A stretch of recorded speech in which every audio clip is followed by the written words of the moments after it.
आज केलं बघा ताक. पण थंडीच्या दिवसात ताक कोण खात नाही. आणि थंडीच्या दिवसात कोणी ताक खाल्लं तर कोणाला सर्दी तर कोणाला खोकला येतो.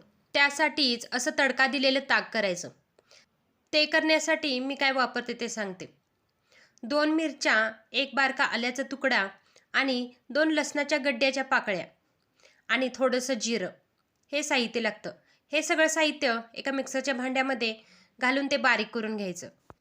आणि असं तडका दिलेलं ताक जर तुम्ही खाल्लं तर ते थंडीच्या दिवसात तुम्हाला बाधणार नाही. आणि बघा लायटरच बंद पडलं. मग दुसरं लायटर घेतलं. आणि ह्यासाठी तुम्हाला एक फोडणी करायची आहे. त्या फोडणीसाठी जर तुमच्याकडे तडका पॅन असेल तर त्याचा वापर करा.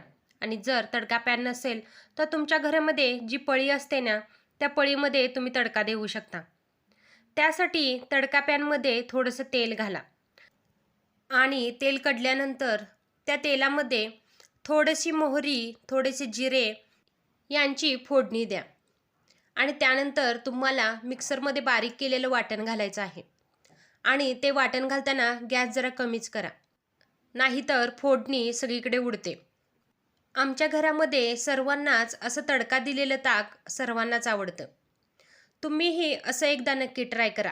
तुमच्या घरातील सर्वांना हे नक्की आवडेल. फोडणी देताना थोडीशी हळदही टाका, त्याने कलरही छान येतो. आणि फोडणी देताना बघा जरासा मोठा गॅस करायचा आणि अशी चरचरीत फोडणी तयार करायची. त्यानंतर बारीक गॅसवर ठेवून चमच्याच्या सहाय्याने व्यवस्थित हलवून घ्यायची. आणि ही फोडणी परत नंतर ताकामध्ये ओतायची. आणि त्यानंतर व्यवस्थित ताक ढवळून घ्यायचे. त्याच्यामध्ये तुम्ही कढीपत्ताही टाकू शकता. माझ्याकडे कढीपत्ता नव्हता त्यामुळे मी टाकला नाही. आणि सगळ्यात महत्त्वाचं म्हणजे त्यामध्ये आपल्या चवीनुसार थोडंसं मीठ टाकायचं आणि थोडीशी साखरही टाकायची. त्यामुळे त्याला वेगळीच चव येते. हे झालं बघा फोडणीचं ताक. हे असं ताक हिवाळ्यामध्ये नक्की ट्राय करा.